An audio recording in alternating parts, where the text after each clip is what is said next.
when in the course of human events, it becomes necessary for one people to dissolve the political bands which have connected them with another, and to assume among the powers of the earth the separate and equal station to which the laws of nature and of nature's God entitle them. A decent respect to the opinions of mankind requires that they should declare the causes which impel them to the separation. We hold these truths to be self-evident, that all men are created equal, that they are endowed by their Creator with certain unalienable rights, that among these are life, liberty, and the pursuit of happiness, that to secure these rights, governments are instituted among men, deriving their just powers from the consent of the governed, that whenever any form of government becomes destructive of these ends, it is the right of the people to alter or abolish it, and to institute new government, laying its foundation on such principles and organizing its powers in such form as to them shall seem most likely to affect their safety and happiness.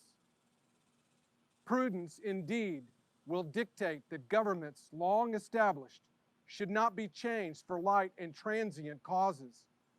And accordingly, all experience hath shown that mankind are more disposed to suffer, while evils are sufferable, than to right themselves by abolishing the forms to which they are accustomed. But when a long train of abuses and usurpations, pursuing invariably the same object, evinces a design to reduce them under absolute despotism,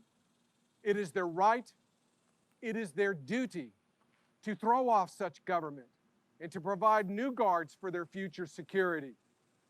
Such has been the patient sufferance of these colonies, and such is now the necessity which constrains them to alter their former systems of government.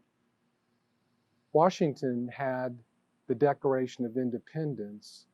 read to the Continental Army on the parade grounds in Lower Manhattan. He was relieved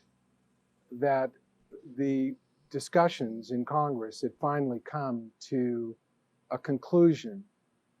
And now that caused the added benefit to rally the troops. They weren't going to be just in a defensive posture defending the colonies from Great Britain. They were going to be in an offensive position because they were going to be establishing a new nation. We, therefore, the representatives of the United States of America, in General Congress assembled, appealing to the Supreme Judge of the world for the rectitude of our intentions, do, in the name and by authority of the good people of these colonies, solemnly publish and declare that these united colonies are, and of right ought to be, free and independent states, that they are absolved from all allegiance to the British Crown, and that all political connection between them and the state of Great Britain is and ought to be totally dissolved, and that as free and independent states, they have full power to levy war, conclude peace, contract alliances, establish commerce, and to do all other acts and things which independent states may of right do.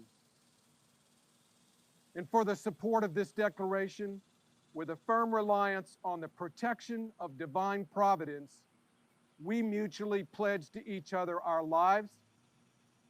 our fortunes, and our sacred honor.